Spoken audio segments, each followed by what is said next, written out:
sistemas de apoyo de neurodiagnóstico, resonancia, tomografía, arteriografía y variantes. Y después usamos todos los recursos que se hacen para entender lo que es la hipertensión endocraniana como producto de la ecuación o del análisis lógico que hizo hace muchísimos años, en el año 780, creo, ¿no? El doctor Kelly y compañía. Bueno, ya se ha visto en la clase anterior la patología del líquido cefalorraquídeo, que es uno de los componentes de esta ecuación. El segundo componente es el componente vascular. Vamos a ver hoy día esa patología. El tercer componente es el componente de tejido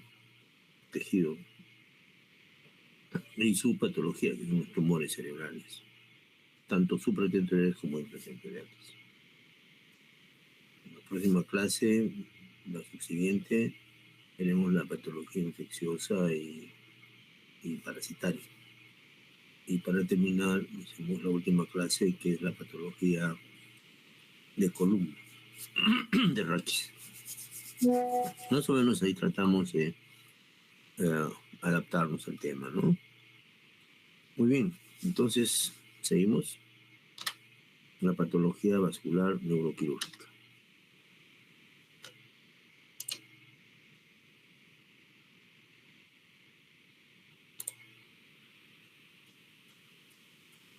La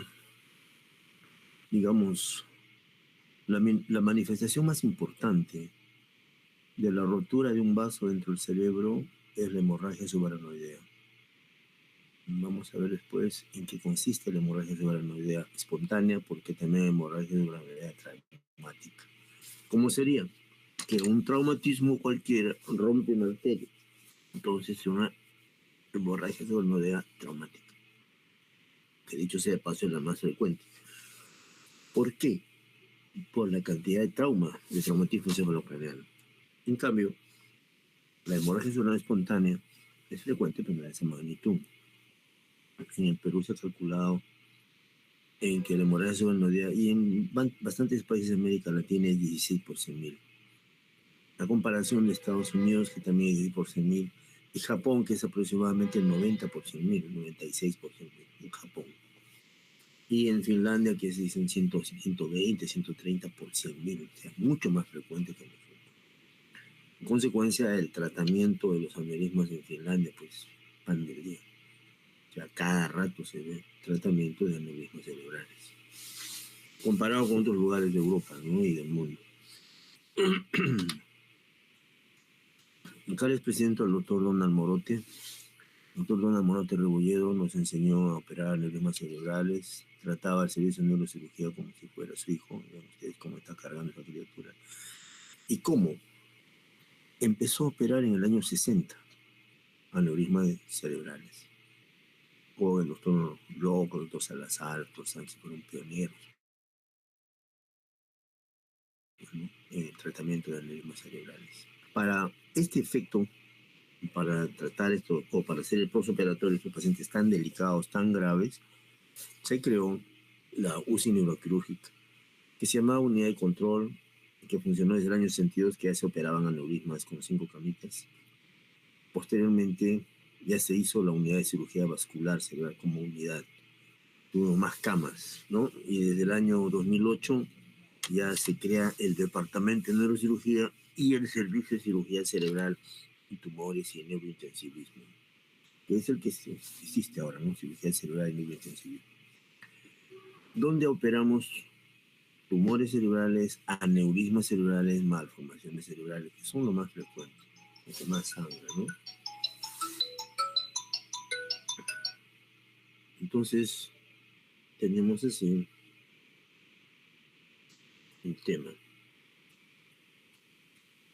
Y la unidad de cuidado neurointensivo de malformaciones arteriovenosas y aneurismas es una unidad de alta capacidad científica. Entonces usamos el apoyo de neurointensivistas O sea, intensivistas que han hecho o han rotado pues para hacer, se han especializado en el sistema neurológico, en utilizar el cuidado intensivo neuroquirúrgico.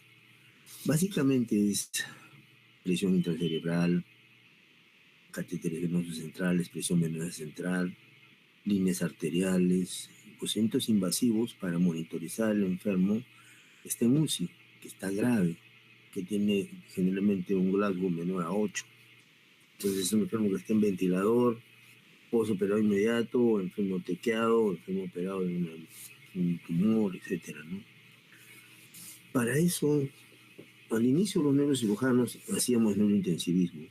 Seguimos haciéndolo, pero no en la magnitud que se hizo en los primeros años, en los 80, 90, donde los neurocirujanos teníamos que estar una semana en intensivos y una semana en la parte de preparación de pacientes para operar. Entonces teníamos un alto entrenamiento en intensivos y hasta la fecha lo hay, ¿no? En los fines de semana especialmente. Contamos con el apoyo de intensivistas desde el año 95, más o menos 94, con la idea de mejorar, y lo hicimos, mejoramos mucho, conseguimos más camas y hacíamos más procedimientos invasivos para tener más neuromonitoreo del paciente. A la vez también tuvimos enfermeras especializadas en cirugía, neurocirugía, enfermeras especializadas en cuidado intensivo. ¿Ya? Si ustedes ven, utilizamos ventiladores volumétricos, sensores de presión intracerebral, monitores multiparámetros, hacemos hemodinamia arterial y yugular, electroencefalografía, Doppler cerebral. Realmente hacemos un trabajo en equipo entre médicos, enfermeras y técnicos. El técnico de enfermería también es súper especializado, ¿no? Para manejar a estos pacientes que son recontra delicados, los pacientes vasculares cerebrales, o sea, los pacientes que tienen la patología vascular, que es un componente del parénquima cerebral que hemos dicho que es líquido cefalorraquídeo, arterias y venas y tejido cerebral, ¿no? Aquí vemos al doctor Morote.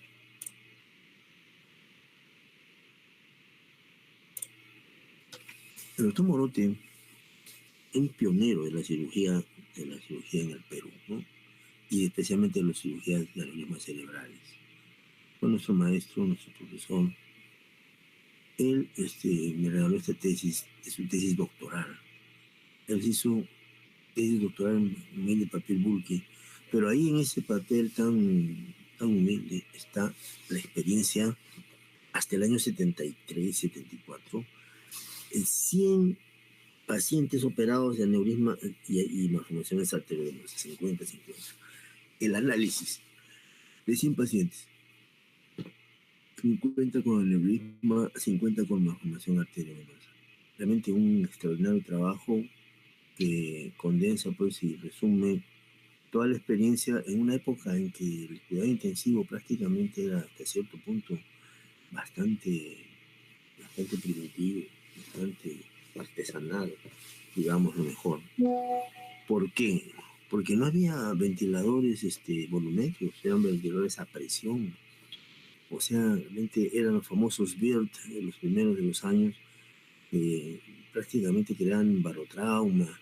Teníamos casos en fin, no se hacía intubación, por ejemplo, se hacía traqueotomía. Una de las condiciones indispensables para que el residente de neurocirugía pase era hacer una traqueotomía en menos de un minuto. El doctor estaba con su mano agarrando un reloj y ahí nos medía con el reloj. Imagínense ustedes, épocas bastante heroicas, ¿no? Y bueno, los aneurismas cerebrales, como ustedes ven, son saculaciones que se forman en las divisiones en Y o en las paredes de las arterias que transcurren por el espacio subaracnoideo. En este caso ven ustedes acá que es una dilatación doble, con doble saco, en la bifurcación de la carótida y otras pequeñas saculaciones, ¿no? Aquí se ve un dibujo donde se representa el cuello del aneurisma, el domo o saco, y un clip con su aplicador de clip que está colocándose. El clip básicamente es como un gancho de ropa que cuando se aprieta se abre y cuando se deja de apretar se cierra la pata. patas del clip, que son estas. Bien, al costado de ustedes un paciente que ha tenido una rotura neurismática donde de todo el componente sacular del aneurisma, que es la dilatación de la pared arterial, existe un pedacito de que se llama el TIT, o sea, es el lugar donde se rompe. Y en este lugar la sangre sale a borbotones y el paciente se pierde sin decir nada. Entonces, ven ustedes acá cómo se ha procedido a colocarle un clip y se ha reforzado con otro para sellarlo totalmente. Ahora, ustedes me dicen los clips. Bueno, inicialmente eran de todos los metales. El primer clip que se colocó era el que colocó Landy en el año 1938, era un clip de plata, ¿no? Con la cabeza plana, etcétera, pero ya pues ahora no se usa. Ahora todos los clips son de titanio, de distintos modelos de titanio. El clip tiene las patitas, que son estas, y tiene la cabecita, que es esta. Entonces, al aplicar una presión con el aplicador, se abre. Al soltar se cierra. ¿Y qué presión ejerce? Más o menos, hay dos tipos de clips, el clip definitivo y el clip temporal. El clip temporal, que se usa para no cerrar toda la arteria y no malograrla, tiene más o menos de presión entre 40 y 50 dinas por centímetro cuadrado. En cambio, los definitivos tienen más de 100, 120 más o menos, casi el doble, 120. Entonces, esos son definitivos, o sea, cierran totalmente. Y hay unos clips especiales que llegan a ejercer hasta 300 dimes por centímetro cuadrado de fuerza, de presión, para impedir que se abra otra vez con la fuerza del sístole cardíaco del corazón, el sístole de la sangre. Hay casos en los cuales se dilata otra vez cuando se deja cuello, etcétera, ¿no? Que ya son complicaciones que hay. Acá ven ustedes una imagen hecha por la computadora, imagen de sustracción digital, en la cual se aprecia el lomo, el cuello y las arterias que lo conforman, para poder ser operado como ustedes acá. Así le colocan su clip, es un clip fenestrado, o una pata de más o menos 8 milímetros, 9 milímetros.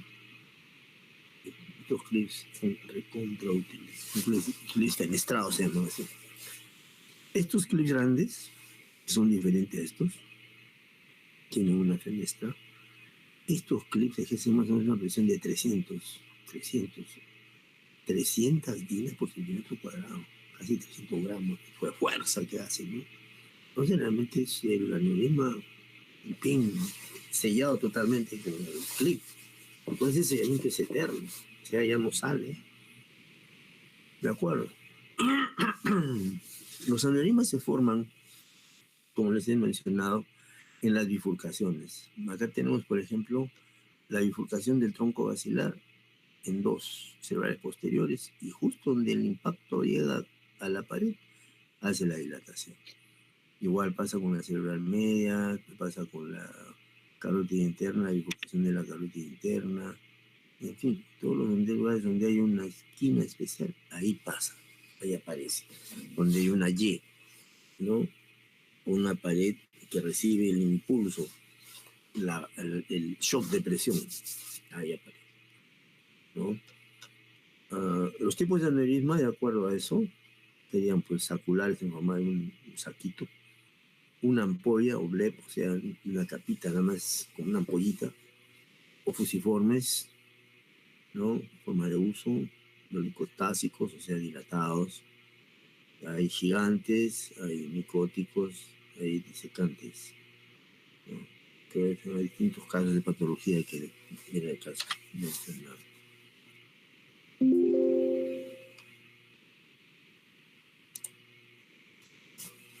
Es importante que sepan que antiguamente se pensaba muchas cosas sobre el tamaño de los aneurismas, ¿no? Entonces, los trabajos de investigación que se han hecho, los trabajos de seguimiento epidemiológicos, etcétera, etcétera, todo el tipo de trabajos científicos que se han hecho sobre los aneurismas, en este momento están, digamos, planteando que el aneurisma mayor de 5 milímetros de tamaño del saco debe ser operado.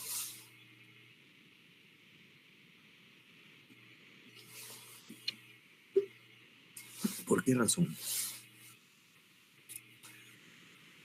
Especialmente en Finlandia se han hecho trabajos de seguimiento y se ha encontrado que los menores de 5 tienen menor riesgo de romperse, los mayores de 5 sí.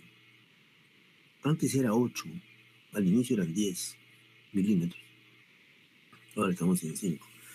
¿Y por qué se hace eso? Porque muchos pacientes tienen dolor de cabeza, tienen cefalea persistente. Entonces el médico internista, el neurólogo, le pide una resonancia y se encuentran aneurismas no rotos, o sea, aneurismas incidentales que se llaman así, no rotos, ¿no? Con mucha frecuencia. ¿Y qué tamaño tiene? El tamaño lo calcula la computadora que hace el trabajo y ya se sabe, pues, ya uno sabe que si es mayor de 5 debe operarse. Entonces, todo caso de aneurisma incidental tiene que medirse el tamaño, ¿ya? Entonces se ha llegado al acuerdo de que mayores de 5 debe ser operado, ¿ya? Es un acuerdo ya, estamos practicando hace buen tiempo, 5 años más o menos, 5 o 6 años. Antes era 7 milímetros, ahora no. Y cada vez es más frecuente que el paciente acuda con un aneurisma incidental, o sea, estaba con dolor de cabeza, con cualquier cosa en la cabeza, migraña que le pasaba con cualquier cosa, entonces el neurólogo le hace una angioresonancia y ¡pum! Sale aneurisma, 2 milímetros, 3 milímetros, y la gente se psicosea, pues, ¿no? Con toda razón. Entonces hay que tener eso en la cabeza, 5 milímetros, más de 5 milímetros debe ser operado. Ahora, es importante saber que hay tasas de crecimiento y de ruptura. Entonces, mientras más tiempo está el aneurisma sin ser tocado, la tasa de crecimiento más o menos se calcula en 3.1 por año, la tasa de ruptura aumenta. Entonces tiene que estar atento a eso, tiene que estar atento. ¿Ya? ¿Por qué? Porque muchos van creciendo, entonces hay que hacer seguimiento. ¿Para qué? Para evitar que se rompa. Pero si uno tiene 2 milímetros, 3 milímetros, no vas a operar, pues más riesgo de operarlo. Encima de 5 sí, está justificado hacerlo. ¿Ya? Entre los factores de riesgo son un montón.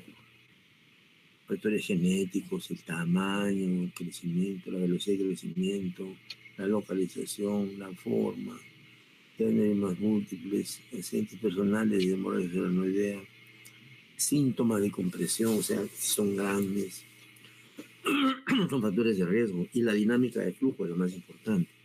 ¿Por qué? Porque a más fuerza de flujo, más estrés hemodinámico, la ruptura es posiblemente más frecuente. Ahora tenemos en este momento un apoyo de imágenes extraordinario. ¿Por qué? Porque cada vez más la arteriografía digital, la arteriografía por sustracción digital, que es el gold estándar para el diagnóstico, nos permite imágenes extraordinariamente adecuadas para poder nosotros en sala saber contra qué enemigo estamos. No hay múltiples a todo color de imágenes que se obtienen con el tomógrafo y con el arteriógrafo, o sea, la arteriografía. Eso ustedes tienen la dilatación, la circulación de las ramas que están ahí para poder operar y no dañar a ese paciente. Igual aquí, ¿no? Veremos cómo atacar.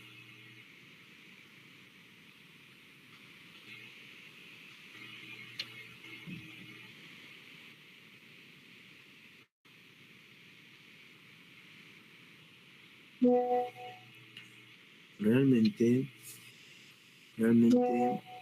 los aneurismas en este momento, con toda la ayuda de imágenes que tenemos, los detectamos desde que llegan a emergencia con la tomografía. Le hacemos la angiotomografía y ya vemos la dilatación escapular. Ya nos permite conocerlo. La dilatación escapular que hace que uno sepa pues, de qué estamos hablando, ¿no? ¿A qué se debe? Entonces, los aneurismas deben ser evaluados de acuerdo a su tamaño, a su morfología, como son, a la localización, al grosor del cuello, a la multiplicidad, si son 1, 2, 3, 4, 5, etcétera, ¿no? Y hay que hacer una evaluación de toda la circulación, pues conocer todo, ¿no? Para poder planificar la cirugía. O sea, hacer un abordaje o endovascular o un abordaje abierto, microquirúrgico, con microscopio. Existen, como mencionamos antes, bastantes lugares de preferencia de localización del aneurisma cerebral. Son la comunicante posterior, la comunicante anterior y la cerebral media, tres lugares más frecuentes de localización. ¿Ya? Por ejemplo, ahora tenemos la misma comunicante anterior. El sangrado es típico. El sangrado es en la comisura, perdón, en la cintura interhemisférica. Está la zona del sangrado y se ve el aneurisma, ¿no? Lo de la carótida interna son aneurismas de la base. Entonces se encuentra un sangrado en la región profunda, centro encefálico, con un sangrado aneurismático.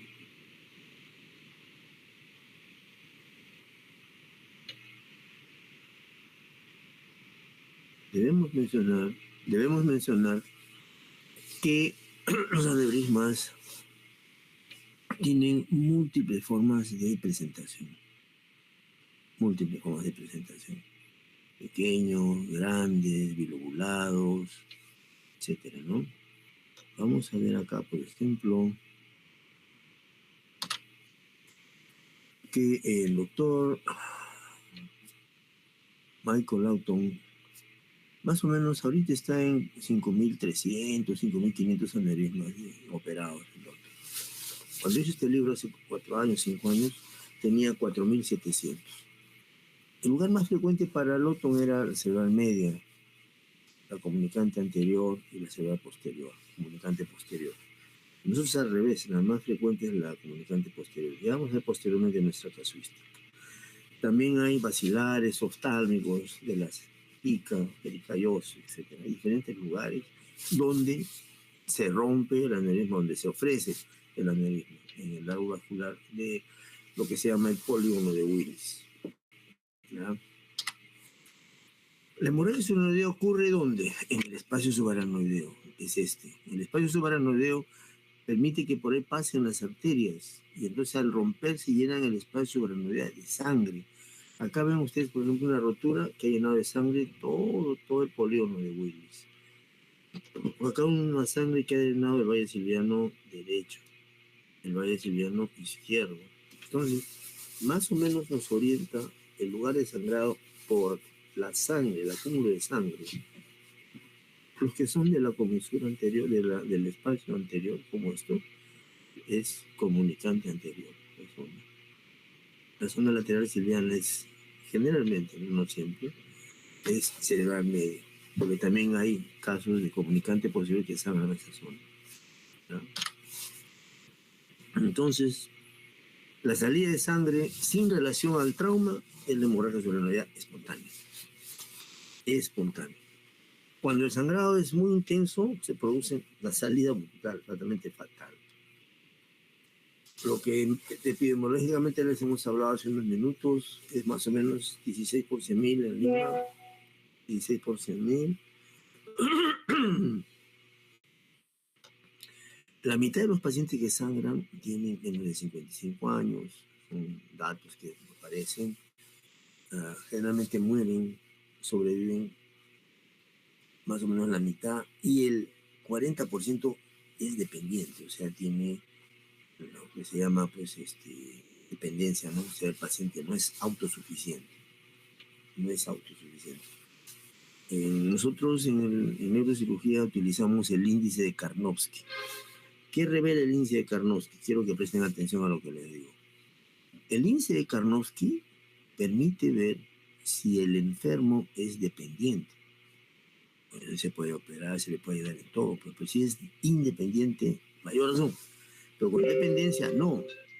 Por ejemplo, un enfermo que no come solo, que tiene que darle de comer, que no hace sus necesidades solo, que no se viste ni se baña solo, tiene un Karnofsky bajo, pues un Karnofsky 25, 30. En cambio, un paciente que es autosuficiente, etcétera, etcétera, tiene Karnofsky 100. Y la cirugía se le ofrece con mucha mayor entereza al que tiene alto Karnowski, no al que tiene bajo. O sea, a un paciente dependiente, parapléjico, por decirles 8 meses, que no camina, que le tienen que dar de comer, que lo tienen que vestir, un Karnowski bajo, pues posibilidad quirúrgica es menor, no se le ofrece. ¿Ya?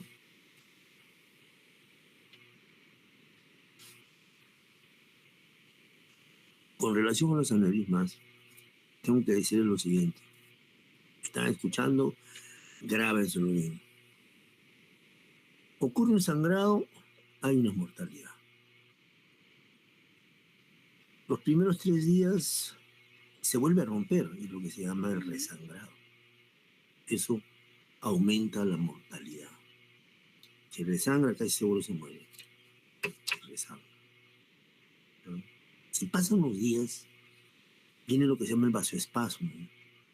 ¿Y qué es lo que tiene el vasoespasmo? Lo que se llama isquemia secundaria. O sea, vasoespasmo significa que los vasos se van cerrando de forma secundaria. Y eso empeora el caso en un 30% más de pacientes. O sea, entraron conversando y salen hemipléjicos, afásicos, etc. Entonces tenemos que estar atentos a que no nos pase eso. Evitarlo al máximo, ¿ya? Realmente pues una gran pérdida de años vida de producción en los casos de hemorragia subaracnoidea. Por eso nuestra premura por operarlos. El hemorragia subaracnoidea se produce por todas estas causas. Ven ustedes, traumatismo, malformaciones, hemorragia perimesencefálica, vasculopatías, infecciones. Pero la causa más, digamos, aceptada en este momento para nosotros es la rotura del aneurisma cerebral, casi un 80%. La etiopatogenia es bastante disímil, pero basta con que nos tengamos en la cabeza que la rotura del aneurisma es una lesión adquirida, no es una lesión genéticamente, ¿cómo se diría? Una lesión congénita. Es adquirida la lesión por aneurisma. ¿Ya? La causa realmente es desconocida, pero hay muchos factores que se agregan, ¿no? Por ejemplo, el consumo de cigarrillo, la hipertensión, el uso de alcohol, el ser mujer, la edad y la quinta década de la vida. Genéticamente hay bastante incidencia de familiares que han tenido un aneurisma. O sea, por ejemplo, hay familias en que el abuelo tenía aneurisma, el papá tenía aneurisma, los hermanos tenían aneurisma, el tío, los tíos, en fin. Entonces hay así casos familiares que han sangrado y aumentan el riesgo. En cuanto a la hernia también se ha tratado se ha insinuado que la gente de color es más hipertensa, y como es más hipertensa, tiene alta tasa de mortalidad de rotura de aneurisma, ¿no? De acuerdo. La aracnoide es una membrana delgadita y como tal es una especie de sedazo donde está el líquido cefalorraquídeo más o menos en un volumen de 150 mililitros, ¿no? Y la sangre llega allí, que es por donde pasan los vasos. Entonces ven ustedes acá los vasos llenos de sangre por hemorragia subaracnoidea. Y todo lleno de sangre significa que ha habido lo que se llama una migración. En general, se acepta que la sangre pinta todo el espacio rodeo y algunos espacios vecinos, ¿ya? Porque por ahí pasan algunos vasos y a través de la barrera hematoencefálica, incluso en algunos lugares pasa el eritrocito. Eso lo detectamos muy bien con la resonancia, no con la tomografía, ¿ya? Tanto así que si un enfermo tiene clínica de sangrado subaracnoideo y como ha pasado el tiempo tiene la tomografía negativa, ¿no? Si le hacemos una resonancia antes de los 2 meses, con seguridad encontramos que ha sido una hemorragia subaracnoidea espontánea. Con seguridad, o sea, la detecta. Bien sensible la resonancia. En cuanto a la fisiopatología de la formación de un aneurisma, tenemos que ver que se forman en las bifurcaciones. En estas zonas el tejido se va, digamos, laminando. Al final queda una pequeña laminita como esta de acá que no tiene cubierta y ¡pac! Se rompe. Se rompe y trae los problemas que ya mencionamos. Acá tienen ustedes la imagen de un aneurisma multilobulado. Aquí este aneurisma tiene alta posibilidad de romperse, de ser operado lo vida posible. Y no solo eso. Ven ustedes los mamelones formados por el estrés hemodinámico. Estos mamelones llamados TITs son los que nos dan la idea de dónde se puede romper y trae pues una desgracia al paciente, ¿no? Inicialmente cuando ocurre el sangrado hay una gran liberación de sangre y acúmulo de la misma en los espacios subaranoideos, en toda la zona de las cisternas. Hay una hiperemia reactiva y una isquemia transitoria global. Entonces inicialmente hay un daño, una injuria precoz inicial cerebral y después hay una injuria tardía, pero básicamente sangre, hiperemia aguda, ¿no? Isquemia global transitoria. Ven ustedes acá la imagen de la hemorragia. A veces hay un sangrado intraventricular.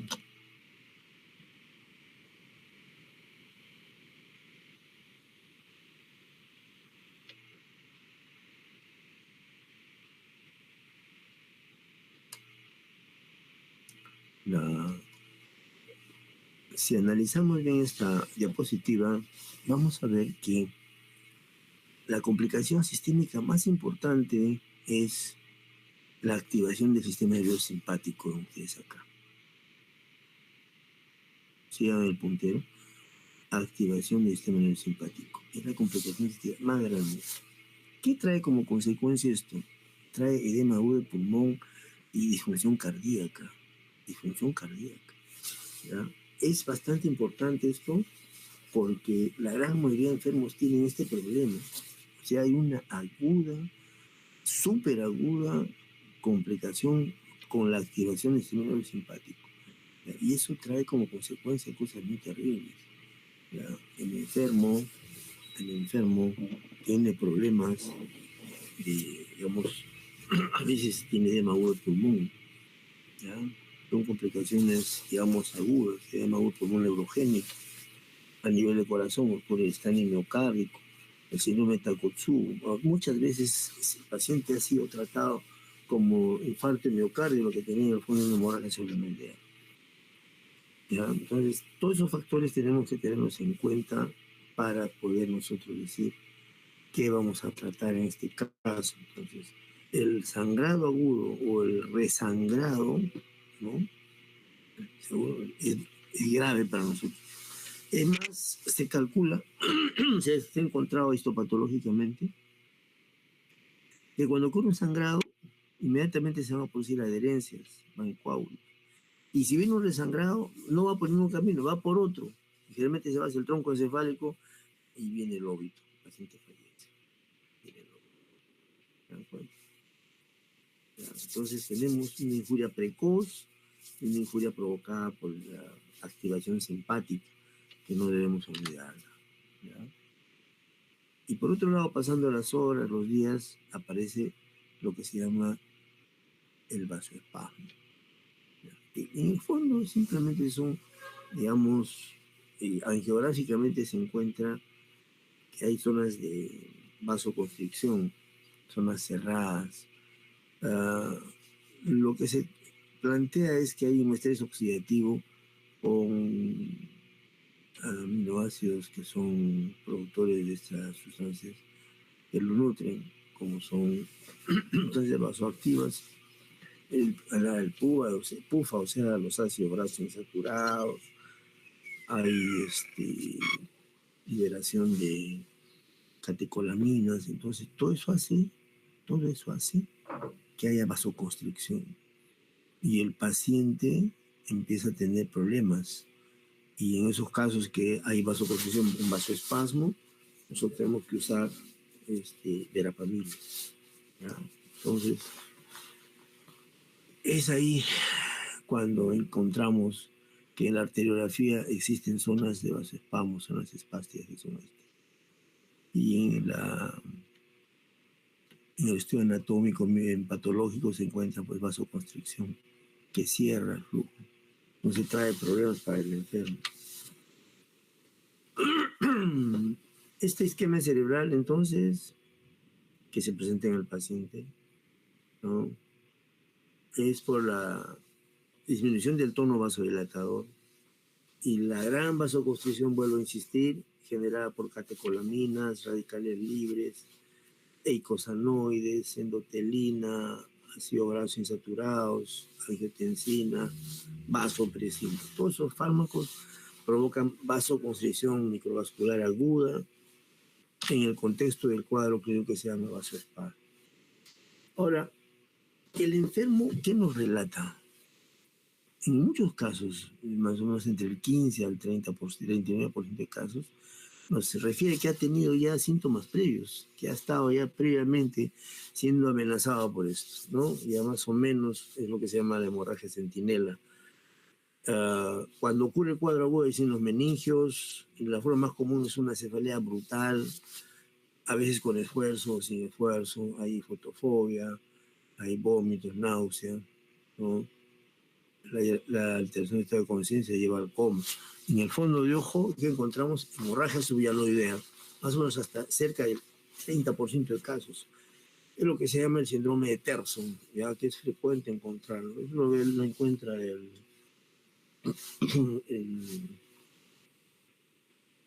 oftalmólogo, ¿ya? También hay que buscar compromiso de nervios oculomotores.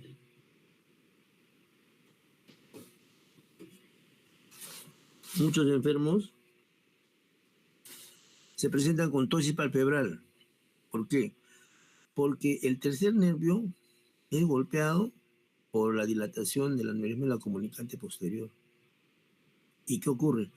Ocurre que hay tosis palpebral, se le cae el ojo, hay un poco de midriasis, básicamente se le cae el ojo y tiene pues hemorragia subaracnoidea. Entonces lo que hay que pensar es que ahí el paciente ha hecho pues dilatación aguda de un aneurisma de la comunicante posterior que se rompe y nos puede matar al paciente, pero ya no está avisando con síntomas oculares. Entonces cuando ustedes vean una tosis en emergencia, piensen en comunicante posterior inmediatamente.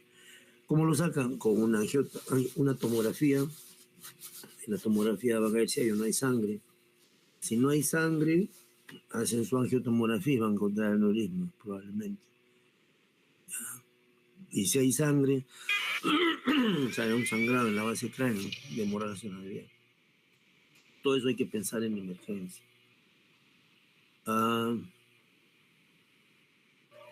También hay que buscar si el enfermo tiene signos motores iniciales o si ya está haciendo vasoespasmo. Algunos hacen convulsiones.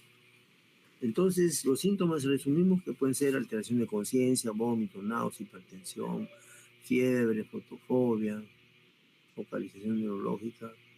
Dije, no tiene nada y le dice, miren, doctor, no puedo levantar mi mano. Entonces, todo eso hay que tener en cuenta, ¿no? También tiene convulsiones, rigidez de nuca.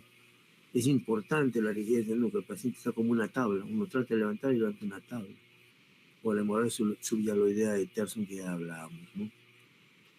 Entonces tenemos nosotros, para ayudarles en su exploración de emergencia, síntomas o signos a la presentación. Es la peor cefalea que ha tenido en su vida.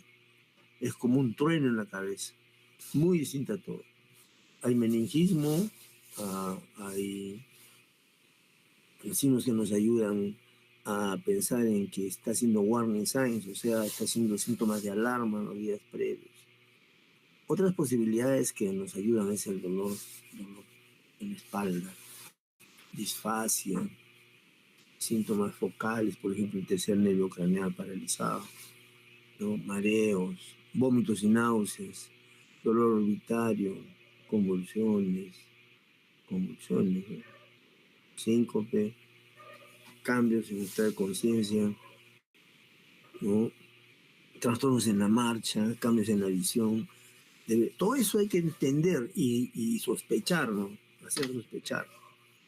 En Canadá me parece que ha sido, sí, en Canadá, que han hecho lo que se llama la escala de predicción clínica para sospechar la hemorragia, que es grave, porque si un paciente viene con hemorragia y es dado de alta, al médico lo cuelgan bien, médico papato, ¿ya? Entonces sospechen ustedes cuando tengan un paciente de 40 años, de 40 o más años, que esté con rigidez de nuca, que llegue en ambulancia, que esté hipertenso, que hay alteraciones en el estado de conciencia, está vomitando. Entonces tienen la base para decir, no, algo pasa acá. Tomografía, hacia encuentro el sangre, ¿no? 40 más años, rigidez nucal, llega en ambulancia, hipertensión arterial, alteración en el estado de conciencia, vómitos, ¿ya? Ya pueden ustedes sospechar. Ahora, si el paciente ha sangrado, ¿cómo nos comunicamos en un lenguaje conocido por todos? Todos en el mundo usamos la escala de Hand y Hest. La escala de Hand y Hest divide al enfermo en grados 1, 2, 3 y 4 y 5. Los 1, 2, 3 son, digamos, pacientes con hemorragia cerebral de bajo grado. Porque el paciente, si ustedes ven, está con glaucopenia, está confuso, despierto, asintomático, etc., ¿no? Está con glaucopenia. En el Hanges 4, ya el paciente está con mayor, está estuporoso, está focalizando. Y en grado 5 ya el paciente está grave, está en coma. Entonces tenemos los de bajo grado, que son las que se operan inmediatamente, y los de alto grado que hay que mejorarlos para operar, que son los 4 y 5. Existe también la otra, la clasificación de la World Federation, que utiliza el escala de coma de Glasgow. Con eso lo divide al paciente, con eso lo clasifica, ¿no? Pero si ustedes ven grados 1, 2 y 3, tienen un Glasgow mayor de 10, o de 8 hacia arriba. En cambio, 4 y 5 no. 4 y 5 están con un grado más bajo por el sangrado, ¿ya? ¿Cómo diagnosticamos? Usamos tomografía, angiotomografía, resonancia, angioresonancia y arteriografía, o sea, angiografía cerebral. También es ayuda diagnóstica la punción lumbar y el Doppler intracraneal para ver el vasoespasmo cuando está en el sangrado agudo. La tomografía es de elección. Nos da prácticamente un 90% de diagnóstico en las primeras 72 horas. A los 4 días o más baja, ¿no? Nos indica el sitio de ruptura, nos apreciamos si hay un hematoma, si hay hidrocefalia. Y importante, mientras más sangre tenga en las bases, en las aranoides de las bases, el enfermo será considerado de mayor riesgo para hacer vasoespasmo. ¿Ya? Entonces, a mayor Fischer, mayor vasoespasmo. No se olviden eso. A mayor Fischer, mayor vasoespasmo. Los estudios diagnósticos tienen usted acá la angiotomografía. Lo usamos mucho. Tienen ustedes la reconstrucción espacial, un aneurisma. Entonces, la angiografía por tomografía es básica, ¿no? Nos ayuda mucho a detectar la presencia de aneurismas, ¿no? La reconstrucción. Ahora, hemos dicho que uno de los principales enemigos de nosotros es el vasoespasmo, ¿no? ¿Quiénes hacen vasoespasmo? Aquellos que tienen el índice de Fischer más alto. Al Fischer más alto, grado 4, casi 40% de vasoespasmo, o sea, casi seguro que lo hace.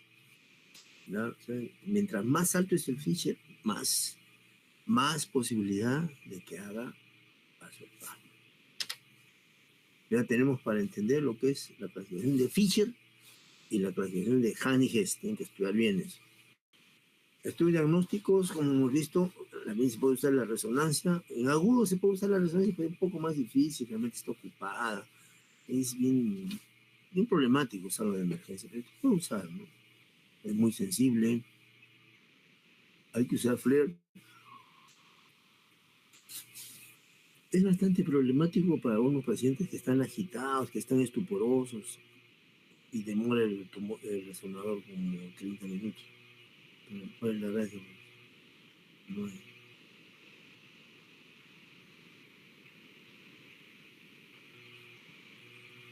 La resonancia tardía, miren, nos permite ver hasta los 39 días, o sea, ayuda la resonancia tardía. La sensibilidad es hasta los 45 días, o sea, uno puede decirle acá vio sangrado subaracnoideo al paciente. También ocurre que el paciente tiene clínica de hemorragia senoidea, llega al 8º día, 9º día, y la tomografía ya es negativa y no tenemos resonancia. Entonces, ¿cómo saber si ha habido o no hemorragia? Punción lumbar. Se le hace la punción lumbar y recuerdan ustedes que la hemorragia subaracnoidea pintaba el espacio senoidea de rojo con sangre. Bueno, esa sangre se ha deglutido y se encuentra amarilla a los 8 o 10 días, cuando es difícil hacer el diagnóstico. Entonces se le hace cirugía de nervios periféricos, pues se le hace al paciente una punción lumbar, ¿ya? Se le hace una punción lumbar. La punción lumbar nos va a permitir tener el líquido cefalorraquídeo y poderlo, en algunos casos nos sale medio rosadito, todavía pues, lavándose, ¿no? En otros casos nos sale amarillento. Entonces nosotros lo mandamos al laboratorio para que nos hagan las antropomías. Entonces, con eso ya tenemos el diagnóstico, con la cantidad de... Porque la sangre, cuando se va deglutiendo, se convierte en sangre amarilla. Es parte de su riqueza y naturaleza de tejido, ¿no? Entonces, empieza con sangre, se va diluyendo, rosadito, a los 6 días, 8 días, se diluye más, cambia de color a color amarillo, y entonces ya se le puede encontrar el centrifugado, el salto crómico. También se encuentran crenocitos, o sea, hematíes crenados, o sea, hematíes en el líquido cefalorraquídeo. Entonces, la punción lumbar en los casos en que hay duda es muy útil, es muy útil. Los hematíes crenados, ¿no? Ustedes acá, crenocitos. Entonces, todo eso nos ayuda, ¿ya? Pero, definitivamente, conforme van las cosas, lo ideal, ¿no? Lo que se debe propender a hacer es a tener un sistema de transporte inmediato del paciente vascular para no demorar el diagnóstico. Mientras más rápido, mejor, ¿ya? ¿Hay errores frecuentes en el diagnóstico? Sí. Por ejemplo, hay limitaciones en la tomografía, hay errores al hacer la punción lumbar, o no conocer el espectro de presentación de una hemorragia. No tiene que estar familiarizado con las líneas vasculares. ¿Cuáles son? Los edismas, las malformaciones, los cavernomas, ¿ya? A veces ocurre que uno piensa más en el trauma, se golpeó la cabeza, que puede ser coágulo, y no piensa en que esa caída ha sido generada por una hemorragia subaracnoidea.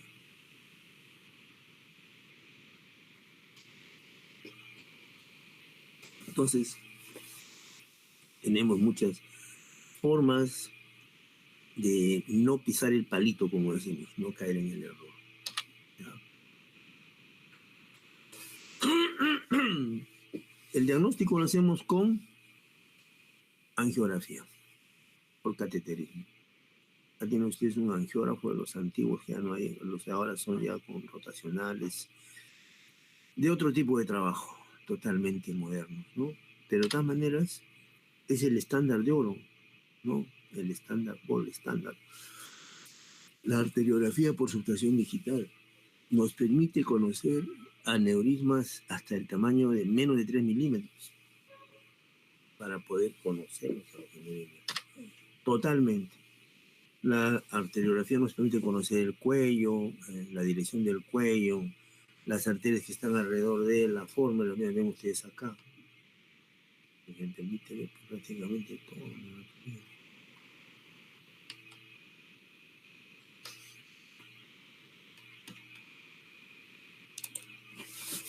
La arteriografía también nos permite ver qué cosa, cuáles son los feeders, cuáles son los alimentadores, cuáles son las arterias que forman el aneurisma, que están en relación con él, antes y después de su presencia. Realmente es una información valiosa, valiosísima. El aneurisma, el aneurisma tiene una serie de guías de manejo proporcionados por la World Federation, o sea, la Asociación Mundial de Neurocirujanos. Acá, por ejemplo, veo una imagen muy característica, muy especial, de un aneurisma de la arteria carótida interna de la bifurcación gigante. Pero hay algo más. Si ustedes ven bien esta imagen, no se olviden nunca, esta imagen parece totalmente igual a un tumor de hipófisis. Y hay casos en los cuales ha habido ese error.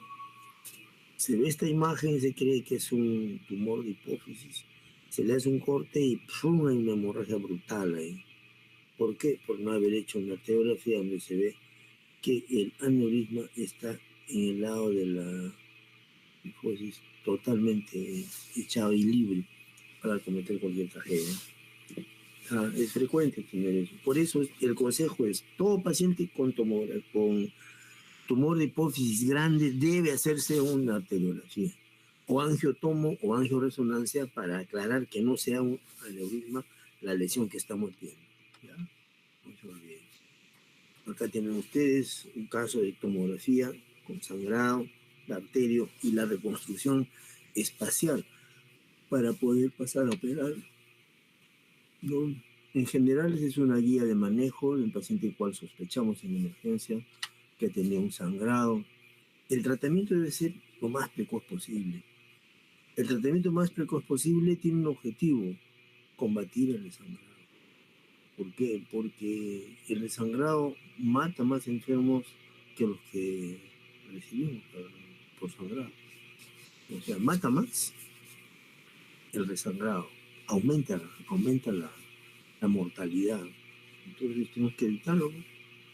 ¿Y cuándo es más frecuente el resangrado? El primer día, las primeras horas. Las primeras horas. Entonces tenemos que hacer cirugía precoz. Antes no la hacíamos, ahora la hacemos. Ahora la hacemos. Y nos va muy bien, o sea que no es problema del otro mundo. ¿No? El paciente con hemorragia aneurismática debe estar en UCI. El objetivo es prevenir el sangrado, operándolo, estabilizándolo para operarlo, ¿no? Y evitar las complicaciones, ¿no? Controlar la glicemia, laxante, reposo en cama, saberlo ahora. Hay complicaciones médicas, miren, todas las que se mencionan: respiratorias, endocrinológicas, gastrointestinales, hematológicas, renales, todas esas, ¿no? Hay trastornos cardíacos de relevancia. ¿Cuáles son? Son fundamentalmente por la descarga tegolomérgica, lo que llamamos la tormenta simpática. O sea, ese estado hiperdinámico simpático que ocurre en las horas subsiguientes al sangrado. Después hay bloqueos, ciclos medioventriculares, trasístoles, bradicardia.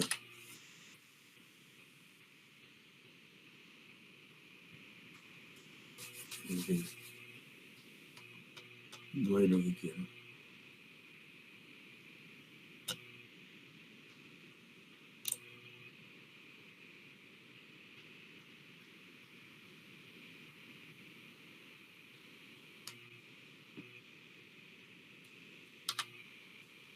Hablamos de los trastornos cardíacos y Takotsubo. Esta es una cosa que hemos visto con mucha frecuencia y eso nos obliga a mencionarla y conocerla. ¿En qué consiste? Consiste que el paciente nos simula un infarto de miocardio y nos dedicamos a eso. Y después llegan las enzimas normales, los vasos coronarios normales, y lo que ocurre es que tiene una hemorragia por aneurisma cerebral. Entonces, ese síndrome de cardiomiopatía nos manda por un costado. Entonces, el resangrado es grave, ¿de acuerdo? Hemos quedado en que es gravísimo. El resangrado es frecuente las primeras 24 horas. Aumenta el riesgo de muerte y de lesiones, digamos, neurológicas severas, ¿no? Viene, conforme pasan las horas, lo que ocurre entre el cuarto y el 12º día. Ocurre el vasoespasmo, o también llamado isquemia cerebral tardía, ¿no?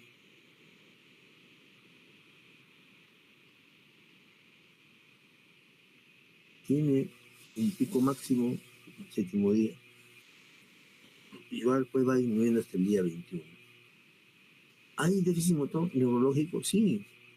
Hemiparesia, afasia, praxia, negligencia, menopsia, o caída del brazo en 2 puntos. ¿Cómo vemos eso? Cuando el cirujano que le encanta operar aneurismas, que le gusta operar aneurismas, lo opera hoy día y al día siguiente va a visitarlo, y es el segundo día de la hemorragia, el primer día después de operado, el paciente está muy bien, pasa un día más, va a visitarlo, el paciente está muy bien, al tercer día va y el enfermo empieza a hablar disfásico, con hemiparesia. Ese enfermo tiene vasoespasmo. O sea, miren ustedes en la arteriografía inmediata cómo se ve, síganme el cursor, cómo se ve zonas delgaditas, zonas delgadas, zonas de vasoespasmo. Vasoespasmo. ¿Ya? Entonces inmediatamente hay que actuar. ¿Qué hay que hacer? Hay que bajarlo al tomógrafo y colocarle por arteriografía convencional, pues la que hacemos nosotros siempre, ¿no? Colocarle verapamilo para resolver este problema. Hay un sistema de alarma, digamos, para hacer esto, se llama el perfutac, o sea, la tomografía con perfusión. Inmediatamente se detecta las zonas que están poco perfundidas. ¿Hay factores que predisponen al vasoespasmo? Sí, básicamente es la hiponatremia, la hipovolemia, hipotensión, en fin, ¿no? Terapia hiperdinámica para tratar el vasoespasmo. ¿Cómo? Con verapamilo. Hacer angioplastía farmacológica. ¿Ya? Entonces ven ustedes, el sangrado agudo, el resangrado, es porque el cirujano no quiso operarlo. Pues, solución, operarlo temprano. Operado, no hay resangrado. Segundo problema, vasoespasmo. Hay suficiente aparataje para un paciente que tenga vasoespasmo. Tenemos verapamilo, tenemos angioplastía. Otra complicación en el caso de los aneurismas hidrocefalia puede ser aguda. Cuando el sangrado es intraventricular o el cuarto ventrículo, se hace una hidrocefalia aguda por un coágulo ahí en el camino. Tratamiento, hacer un drenaje ventricular externo o poner una válvula, ¿no? O sea, se puede actuar inmediatamente. O hacer una ventriculostomía, pues también puede ser, ¿no? O sea, resolver el problema hidráulico en agudo, pero también en crónico. O sea, el enfermo a los 2 meses que se ha ido de alta regresa con hidrocefalia. ¿Y cuál ha sido la causa? La causa ha sido que la sangre que entró en el espacio subarachnoideo tapó los poritos de reabsorción. Entonces ya no es de absorción, absorbo reactiva, como dice ahí. Entonces ya no pasa el líquido subarachnoideo a las venas. Se queda, se acumula, hace la hidrocefalia. Y solución, hay que poner un sistema de irrigación ventrículo. ¿De acuerdo? Hay otras causas también que se ven, que son hiponatremias, solución inadecuada. Es generalmente un aneurisma de la comunicante anterior que se tiene lesiones al hipotálamo. ¿Ya? Convulsiones también son frecuentes. Actualmente usamos levetiracetam con muy buen éxito. ¿Ya? Este es nuestro flujograma, lo que tratamos de decir nosotros a nuestros pacientes con aneurisma. Acá tienen ustedes un aneurisma microquirúrgico, se trata, o también coileado, o sea, entonces el tratamiento es de 2 tipos. Eso quiero que lo sepan bien. O terapia endovascular o microcirugía con clipaje. Entonces, se utiliza la microcirugía, lo más frecuente, lo que hacemos en el hospital, lo que siempre hemos hecho, nuestro fuerte que ha sido operar. Y ahora que hacemos terapia endovascular también. En general, nosotros planteamos que la terapia endovascular se hace a pacientes mayores de 70 años. Mayores de 70 años.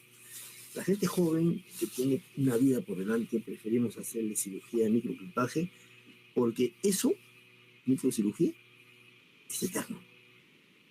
No hay problemas, es para siempre. ¿Ya? Entonces, un enfermo que tiene comorbilidades pues, bastante fuertes, si uno les pone una cirugía puede tener un fracaso, pero si se hace una terapia endovascular, se le da una nueva oportunidad a ese enfermo. Entonces estamos hablando de la habilidad y la experticia del cirujano.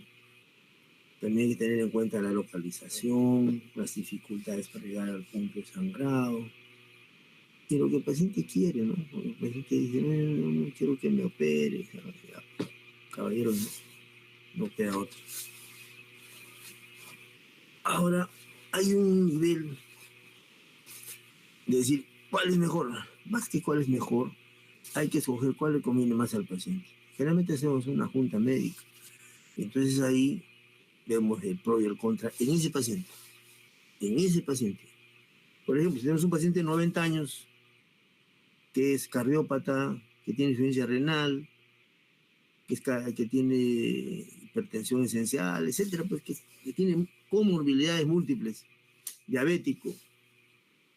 Entonces, ese paciente pues debe ser tratado por terapia endovascular, sin lugar a dudas. Paciente joven, de 40 años, con aneurisma siliano, que es bastante difícil de llegar. Entonces, ni modo, espera. Pasa a terapia endovascular, pasa a microcirugía cuando es joven. Entonces ahí viene pues el clipocoil, ¿no? Menores de 40, clip, mayores de 70, coil. Entonces acá tenemos clipajes, pacientes con clip, sangrado, la panarteriografía, son el sangrado y clipaje.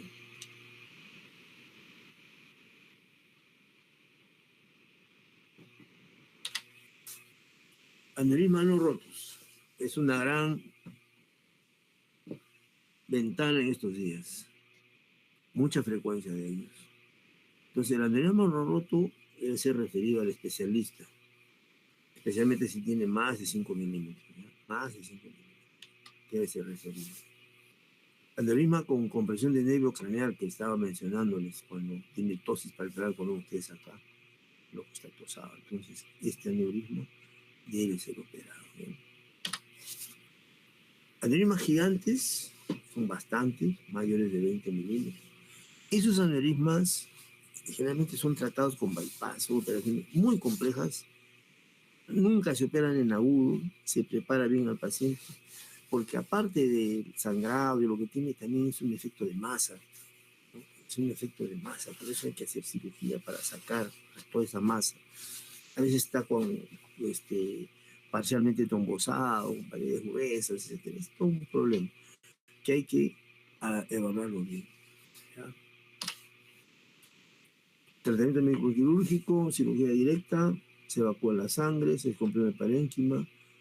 Desventajas, a veces hay pues, mucha retracción cerebral, o hay resangrado. En general se considera que esto depende de la capacidad del cirujano para resolverlo en agudo. ¿Ya? Yo tengo un caso, por ejemplo, en agudo, con clips, se resuelve. O con endovascular, con coils. Igual también, paciente con aneurisma en la bifurcación de la basilar, le llenó de coils y listo, se acabó.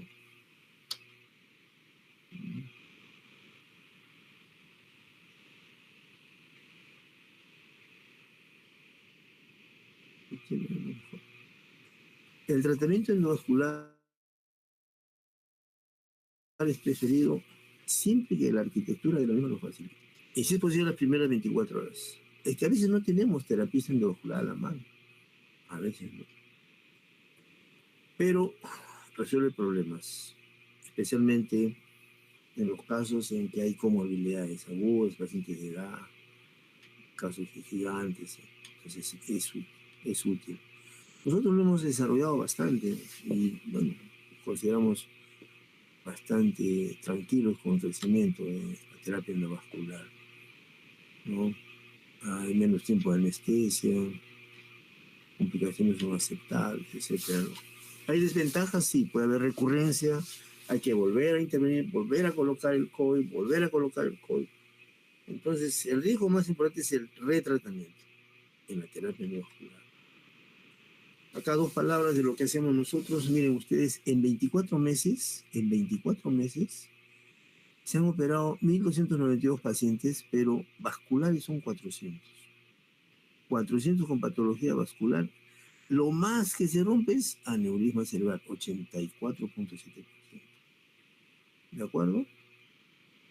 Lo que más se rompe, aneurisma. Ahora, ¿qué aneurisma son? Tenemos 169 por año, 169 pacientes, pues son bastantes, son 169 por año. Más o menos 16 por mes. Imagínense ustedes con aneurisma roto. Lo más frecuente es comunicante posterior, bueno, ustedes acá, 102 casos, 26.8. También tenemos comunicante anterior, cerebral media. Es lo que más hacemos, ¿de acuerdo? Y en general, deben tener ustedes en la cabeza que no se puede operar en cualquier sitio un aneurisma. No se puede operar en cualquier sitio un aneurisma. Tiene que ser manejado en un lugar con manejo, con experiencia en el manejo de microcirugía, cirugía abierta y terapia. Más o menos ese centro debe por lo menos operar 35 casos al año. 35 microcirugías de aneurisma al año. Y no se lo acepta. Eso nos métanse en la cabeza. ¿Ya? Listo. ¿Alguna pregunta, por favor? ¿Aló? ¿Alguna pregunta? Todo claro, doctor. Muchas gracias. Bien, seguimos con la clase entonces, nos falta un poquito más. Ya hemos hecho aneurismas. Ahora vamos a hablar sobre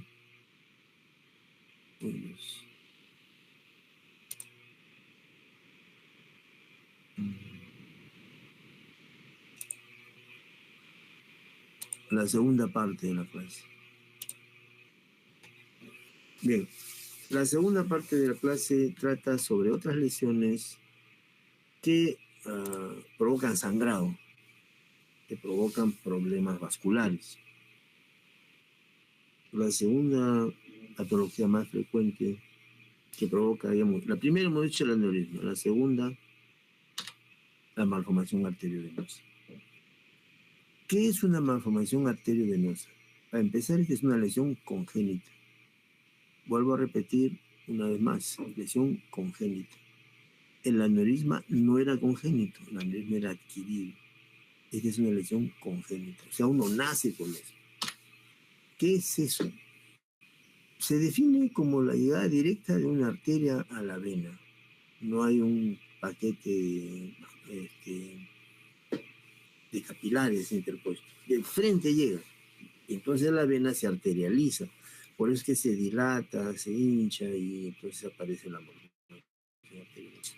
¿Ya? Es una colección anormal de vasos en los que el flujo sanguíneo va directamente de la arteria a la vena. No hay interposición del lecho capilar, no hay capilares, ¿no? Puede estar localizado en todo sitio, dural, mixta, profunda, cortical, subcortical, intracerebral, intraventricular, que son gravísimas, ¿no? Es una causa frecuente de hemorragia intracerebral en el adulto joven, normotenso.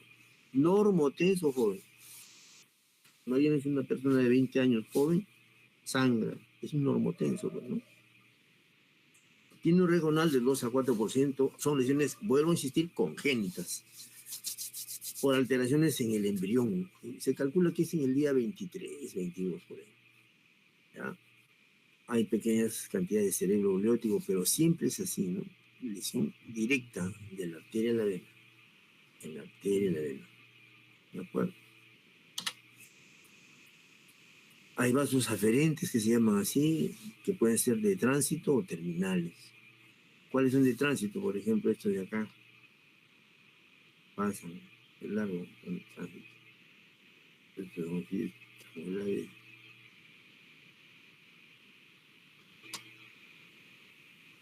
puede haber un nido, es un conglomerado de vasos. Y el drenaje, ¿hacia dónde va? ¿Se va hacia el seno dural, hacia la afuera, hacia la superficie o a la profundidad? ¿Cuál es más peligroso? Si va a la profundidad. Si va a la profundidad. Tengan en cuenta eso. ¿Por qué? Porque la vena trae muchos problemas por la hemorragia que provoca. hemorragia roja, una hemorragia bien agresiva. Las clasificaciones que han habido, la antigua que era la de McCormick, que se usó mucho, angiomas cavernosos, telangiectasias, en fin. Y las actuales que hace con shunt, sin shunt.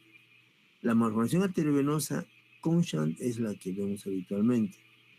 Y la sin shunt es la que es bien rara, no sangra, generalmente el cavernoma es así. Las lesiones vasculares por malformación son hemisféricas en un 85%, en donde supratentoriales en el lóbulo frontal, temporal. En cambio, las profundas más o menos son un 15%. Generalmente las superficiales hemisféricas son abordables, ¿no? Generalmente. A veces existen aneurismas que acompañan en el mismo sitio de la malformación arteriovenosa, ¿no? Que es este aneurisma. O a veces está en un sitio diferente. O están existiendo, pero involucionan luego del tratamiento de la MAB, los aneurismas. O sea, desaparecen. El cuadro clínico de la malformación arteriovenosa es hemorragia. Es lo que más ve, hemorragia. Que puede ser subdural, subaracnoidea, cortical, dependiendo de dónde esté, cortical, subcortical, profunda, intraventricular, depende de la localización de la malformación. Ahí es el hemorragia, el coágulo. A veces da síndrome convulsivo, a veces no. Generalmente da cefalea y hay un efecto compresivo y en algunos casos da cuadros demenciales. El examen de elección es la panarteriografía cerebral. De elección, para saber cómo es el árbol vascular de la malformación arteriovenosa. También hacemos tomografía cerebral con angiotomografía, también hacemos resonancia con angio, resonancia con 3D, para ver dónde está el aneurisma, para ver qué área es comprometida, si es área noble o no es área noble. O sea, hacemos el estudio más importante es la arteriografía, y la tomografía de resonancia nos da una topografía de la lesión. O sea, nos dan pues, datos de la localización espacial.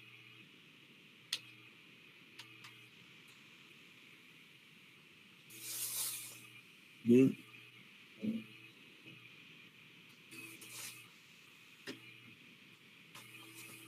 Acá tienen ustedes las imágenes en arteriografía de una impregnación con arterias que llegan y vena que sale de malformación arteriovenosa. Acá tienen tomografía y resonancia de la misma. O sea, tenemos cómo hacer el diagnóstico.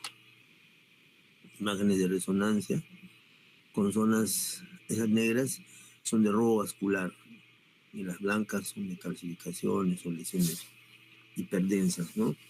Entonces, hay cómo estudiar la malformación tanto con tomografía como con resonancia, como con arteriografía. Acá tienen ustedes una angiotomografía, ¿eh? Se debe hacer siempre para tener una idea de toda la arquitectura de la misma. Así se trabajó hasta el año 1986. En el año 86, saquen ustedes su cuenta, antes en el 82, 79, 81, 83, 82, nosotros hemos trabajado sin la clasificación de Spessler. Ha habido días en que hemos operado desde las 8 de la mañana hasta el día siguiente, de 10, 11 de la mañana, malformaciones gigantescas, grandazas. ¿No? Ahora eso no se opera. No, se toca. Por la mortalidad tan elevada que tiene.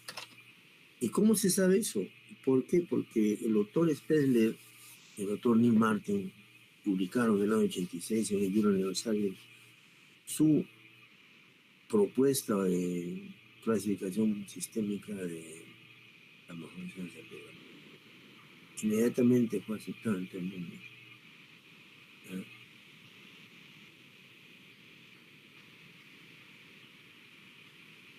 Ven ustedes que puede haber un grado por el tamaño.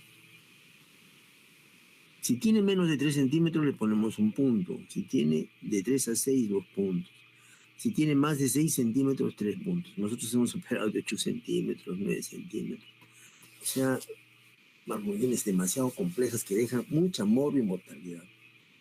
También el área elocuente. Cuenta, vamos ustedes a decir, ¿qué es el área elocuente? El drenaje venoso ya vimos, ¿no? Cuando se va hacia la superficie y cuando es hacia la profundidad. Si van a los senos durales de la superficie, pues es el drenaje venoso superficial. Pero si van a la línea media, a la profundidad, a la vena cerebral interna, a la vena basal, pues es profundo. ¿El área elocuente qué es?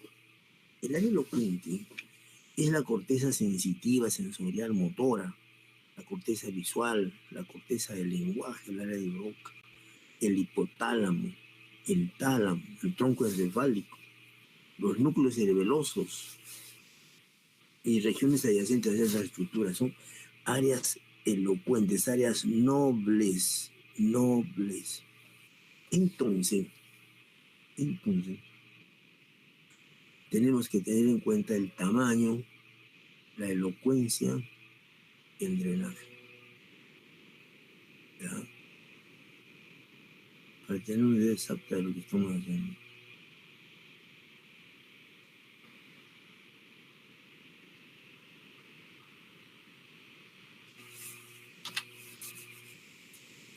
Acá vemos en estas diapositivas que les he conseguido cuándo es grado 1, cuándo es grado 2, qué tamaño tiene, elocuencia del drenaje venoso. Quiero que sepan que las grado 1 y 2 son para operar. Todas estas imágenes, estas combinaciones que ustedes ven acá son de cirugía. El tratamiento quirúrgico cura. El enfermo nunca más va a tener problemas, no va a sangrar. Entonces, estas malformaciones son para operar. Por el contrario, las grado 3, en todas las combinaciones que ven ustedes, que son 3 puntos, son para inicialmente terapia endovascular y después gamma knife, radiocirugía con gamma knife. Ese es el manejo. Y las grados 4 y 5, que son estas 4 y 5, tremendas cosas, esas no se tocan. Esas se miran y no se tocan, por la gran morbo y mortalidad que provoca. La gran morbo y mortalidad que provoca. El doctor Roberto de los Heros, famoso neurocirujano, fue presidente de la World Federation de Cirujanos, presentó su casuística y emocionado decía que se sentía avergonzado por haber operado a 2 pacientes que le malograron su estadística porque quedan con lesión. ¿Y todo por qué? Por no conocer la transcripción de Sperling. Si él hubiera sabido, no las tocaba, no los operaba. O sea, que dejar a un paciente lesionado que entra con grado 15 es imperdonable. Entonces hay que aplicar la clasificación de Sperling. Entonces el tratamiento de las malformaciones es eliminar el riesgo de una malformación, disminuir la mortalidad. ¿Ya? El tratamiento es microcirugía.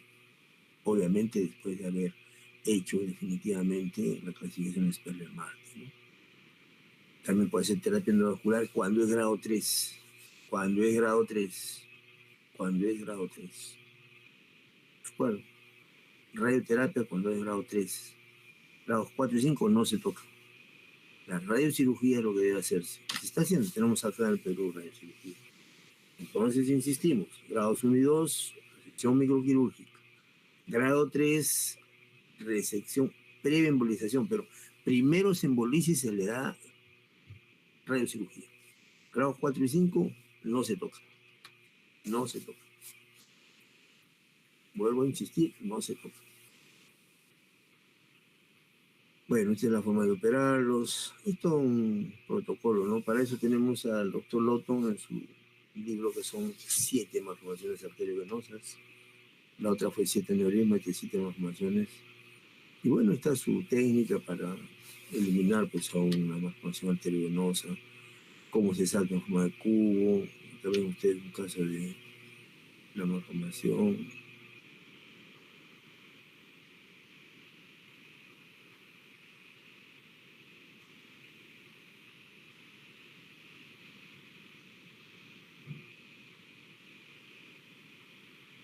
exéresis total de una MAB. Con terapia endovascular, sí, también se hace. Se utiliza polivinil alcohol. En la mañana hemos visto una embolización de una malformación vascular maxilar profunda, ¿no? Una criatura de 6 años, 7 años, que en la mañana en el hospital de Valiante, y se le colocó polivinil alcohol, ¿no? Partículas de polivinil para sellarla, ¿no? Para sellarla. Ya tienen ustedes imágenes de terapia endovascular. Y la radiocirugía con gamma knife, pues, que es lo que estamos usando ahora nosotros. Ahora vamos a hablar algunas palabras más sobre otra lesión más, que es el cavernoma.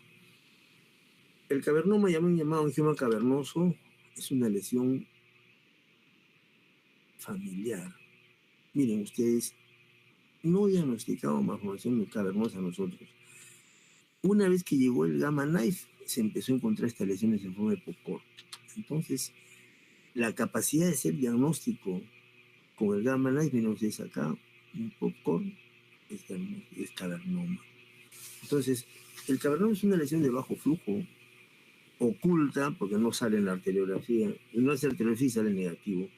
Entonces nosotros, en los años 80, que no había resonancia, hacíamos diagnóstico de sangrado oculto o hemorragia críptica, que ese era el nombre que usábamos, de criptón, de kriptonita, o sea,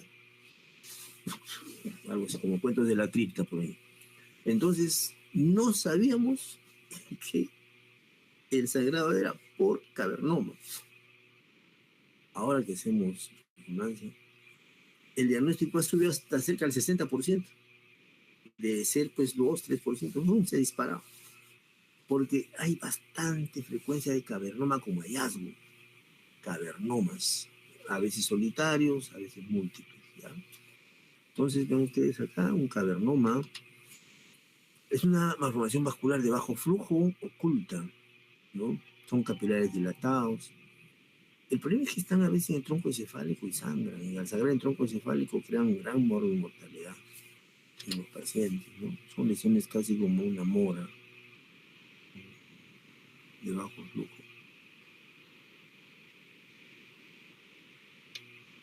La lesión tipo caverna, ¿no? Una capa de revestimiento endotelial.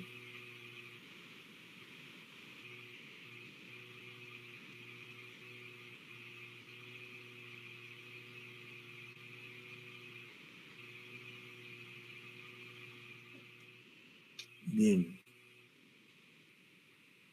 Las veces que hemos operado cavernomas, sale totalmente como una frambuesa. Totalmente. Son bien bajas las incidencias, 0.3. Cuando sangra, aumenta hasta 1%. Realmente es una lesión bien particular, muy particular. Hay supratentoriales, infratentoriales y de tronco cerebral. Eso hay. Bastante frecuentes.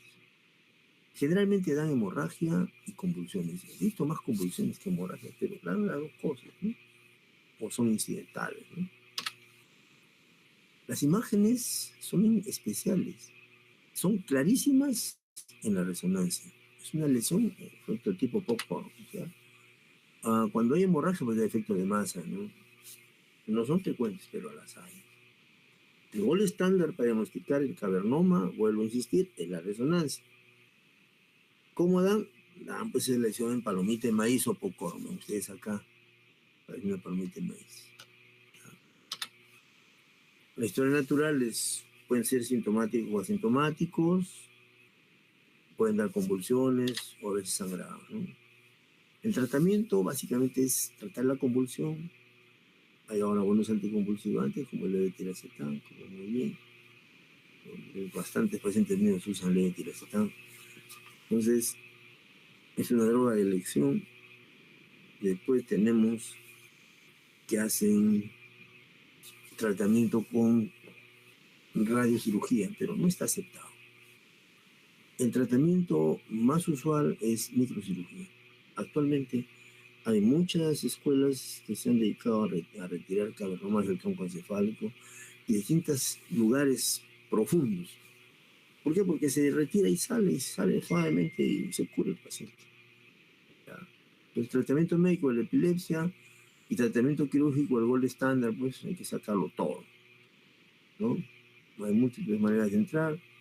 Saben ustedes que es un cavernoma de tronco, nosotros hemos operado como 3 cavernomas de tronco con éxito. Hay que ubicarlos muy bien, hay que sacarlo totalmente y sale todo, no hay ningún problema. Entonces, esta patología que es el angioma cavernoso es una mal diagnosticada porque no se sospecha en cavernoma, pero se encuentra con mucha frecuencia. Bien, terminamos. ¿Preguntas? ¿Aló? ¿Me escucharon? Sí, doctor, al parecer no hay preguntas. Ok, entonces te envío el PowerPoint, Lucía, y lo repartes a todos tus compañeros. Sí, doctor, está bien. Gracias, hijo. Buenas tardes, buenas tardes, buenas tardes. Gracias, doctor. Gracias.